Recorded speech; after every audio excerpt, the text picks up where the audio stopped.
सभी मीडिया के साथियों का बहुत बहुत स्वागत है। और आप निरंतर देख रहे हैं कि भारतीय जनता पार्टी में हमारे परिवार में लोग बड़ी संख्या में शामिल हो रहे हैं। और आज इसी कड़ी में बहुत ही प्रसिद्ध अभिनेता, बहुत ही राजनीति में दिलचस्पी रखने वाले, पटना लोकसभा जैसी लोकसभा से कांग्रेस के प्रत्याशी रहे आदरणीय शेखर सुमन जी भारतीय जनता पार्टी की सदस्यता ले रहे हैं। हम उनका बहुत बहुत स्वागत करते हैं भारतीय जनता पार्टी के परिवार में।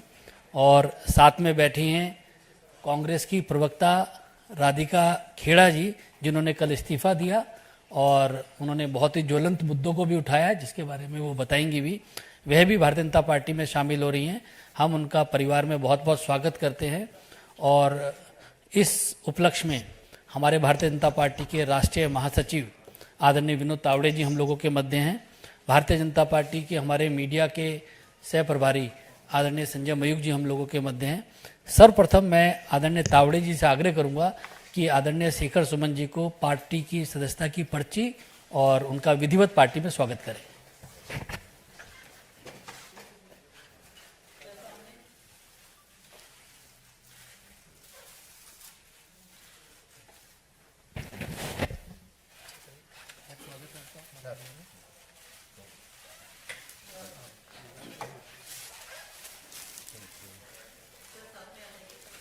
राधिका जी आगे बाद में पूरा भी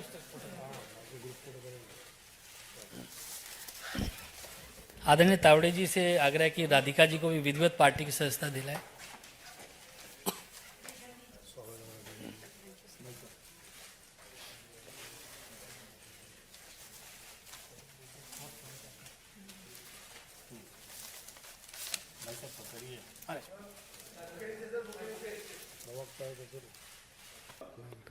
आज शेखर सुमन जी और राधिका जी का यहाँ पर भारतीय जनता पार्टी में प्रवेश हुआ है, ज्वाइन किया है उन्होंने।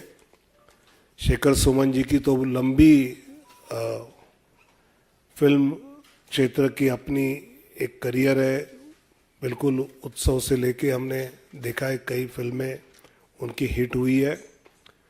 स्पेशली टीवी शो में मूवर्स एंड शेकर्स, अब वो किसको मूव करते हैं और किसको शेक करते हैं ये हम देखेंगे। और अभी अभी नेटफ्लिक्स पे हीरा मंडी जो लीला बंसाली जी की एक बड़ी सीरियल आई है, काफ़ी उसकी चर्चा भी है, उसमें भी शेखर सुमन जी ने अपना किरदार निभाया है।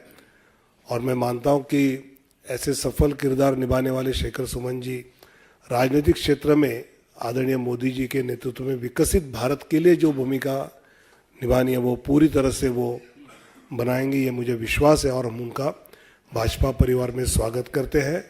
और वैसे ही राधिका खेड़ा जी पिछले कुछ दिनों से अपनी मन की जो आक्रोश है, क्या बातें कांग्रेस कहती है और क्या करती है, इसकी वो खुद जानकारी उन्होंने दी भी है।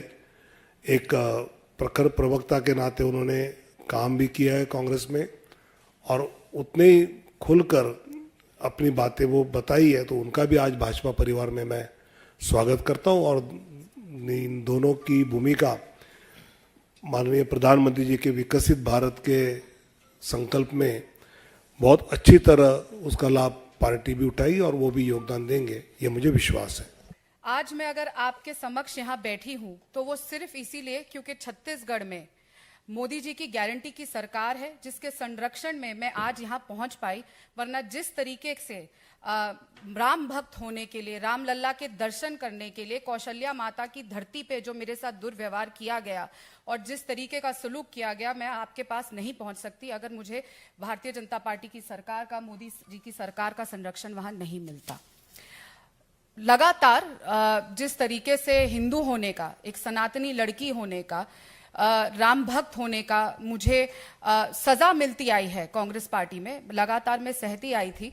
हमेशा से मैं ये सोचती थी, जब लोग कहते थे कि कांग्रेस राम जी की विरोधी नहीं है, क्योंकि हम तो समझते थे कि कांग्रेस पार्टी तो महात्मा गांधी जी की पार्टी है, जहां पे हर सभा की शुरुआत रघुपति राघव राजा राम से होती थी। लेकिन आज की कांग्रेस महात्मा गांधी जी की कांग्रेस नहीं। आज की कांग्रेस राम जी की विरोधी कांग्रेस है, हिंदू की विरोधी कांग्रेस है।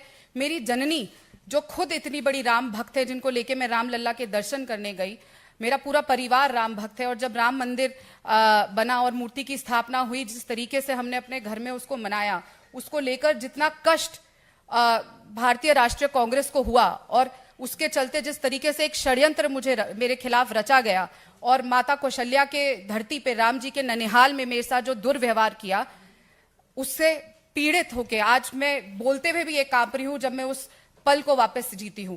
ये सिर्फ मोदी जी की गारंटी की सरकार थी कि बेटी वहां सुरक्षित थी और वहां से सुरक्षा से यहां पर पहुंच सकी। और मैं बहुत बहुत धन्यवाद देती हूं नरेंद्र मोदी जी का, श्री अमित शाह जी का, और साथ ही राष्ट्रीय अध्यक्ष श्री जेपी नड्डा जी का, कि उन्होंने मुझे मौका दिया है कि मैं रामलला के इतने विशाल परिवार का आज हिस्सा बन सकूं और भारतीय जनता पार्टी में शामिल हो सकूं। और एक मौका नरेंद्र मोदी जी के द्वारा, अमित शाह जी के द्वारा और जेपी नड्डा जी के द्वारा मुझे मिल रहा है विकसित भारत में अपना एक छोटा सा कंट्रीब्यूशन देने का, और नेशन बिल्डिंग में, और भारत को सच में विश्व प्रसिद्ध, विश्व में सबसे बेहतरीन देश बनाने का ये मौका मिल रहा है। बहुत बहुत धन्यवाद। मीडिया के तमाम लोग जो यहाँ मौजूद हैं, उनको दिल से मेरा नमस्कार। और कल तक मुझे खुद मालूम नहीं था कि मैं आज यहाँ बैठूंगा, क्योंकि जिंदगी में बहुत कुछ जाने अनजाने होता है, और कभी कभी आप अनभिज्ञ रहते हैं कि आपका मुस्तकबिल क्या है, और ऊपर से एक आमद होती है और फिर आप उस आदेश का पालन करते हैं। मैं एक बहुत ही सकारात्मक सोच के साथ यहाँ आया हूँ, और सबसे पहले तो मैं ईश्वर का शुक्रिया अदा करूँगा कि उन्होंने मुझे यहाँ तक आने का आदेश दिया। और आदरणीय सम्माननीय प्रधानमंत्री जी नरेंद्र मोदी जी, अमित शाह जी, यहाँ मंच पर आसीन विनोद तावड़े जी, अनिल बलूनी साहब, संजय मयूर, जेपी नड्डा जी का भी शुक्रिया अदा करूँगा, अनुराग ठाकुर जी का, राधिका जी का, जो अभी अभी मेरी दोस्त बनी हैं। और ये कि हो ही सोई जो राम रची राखा, जो राम ने सोचा है वो आपको करना है। और जब आप एक अच्छी मंशा के साथ आते हैं, अच्छी सोच के साथ आते हैं, तो अच्छा ही होता है। तो मेरे दिमाग में कोई भी नकारात्मक ख्याल नहीं है, सिर्फ देश का ख्याल है। और मैं समझता हूं कि इंसान जो है वो लफ्ज़ों पे बहुत निर्भर करता है, और लफ्ज़ों का एक वक्त के बाद कोई मायने नहीं रहता, क्योंकि करने में, बोलने में फ़र्क होता है बहुत। तो अगर मैं चाहूं तो दिन भर यहाँ बैठ के एक लंबा सा भाषण दे सकता हूं, और बहुतों से अच्छा भी दे सकता हूं, और बहुत देर तक दे सकता हूं, जिसका कोई मायने नहीं है। मायने तब होगा जब मैं कुछ करके दिखाऊं। और आदरणीय मोदी जी के सानिध्य में जो हमारा देश पिछले 10 सालों से गतिशील है, विकासशील है, जहां अवस्था भी बदल रही है, व्यवस्था भी बदल रही है, तकदीर भी बदल रही है, तस्वीर भी बदल रही है, दशा भी बदल रही है, और दिशा भी बदल रही है, उसमें शामिल होना, उस प्रवाह में, उस ऊर्जा में हर हिंदुस्तानी का फर्ज है। और उसके लिए ज़रूरी हो जाता है कि जो ताकतें हैं, जो करना चाहती हैं, उनका आप हाथ बटाएं। भले ही आप एक अदने से इंसान हैं, लेकिन वो कहते हैं कि बूंद बूंद से सागर बनता है। और मैं अपने आप को खुशकिस्मत समझता हूं कि मुझे ये मौका मिला है।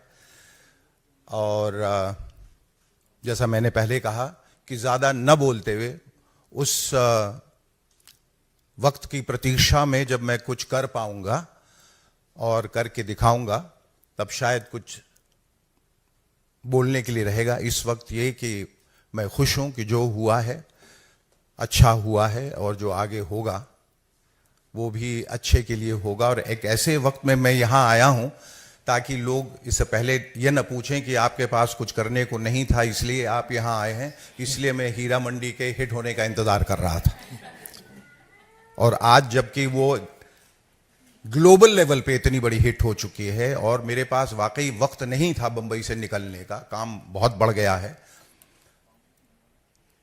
तो मैंने कहा कि इस खुशी में इजाफा किया जाए और अपने सामाजिक जिम्मेदारी के तहत ये भी काम किया जाए। और मैं बहुत खुश हूं कि ये फैसला मैंने लिया है और दिल से लिया है, ज़्यादा दिमाग इसमें नहीं लगाया है। और हीरा मंडी में मैं जो नवाब बना हूं, वो नवाबियत सिर्फ हीरा मंडी तक ही सीमित है। यहाँ मैं एक बहुत ही साधारण सा इंसान हूँ, आपके जैसा, कमज़ोरियों से भरा, लेकिन हर क्षण अपने को सुधारने की कोशिश करता हुआ। बहुत बहुत शुक्रिया आपका।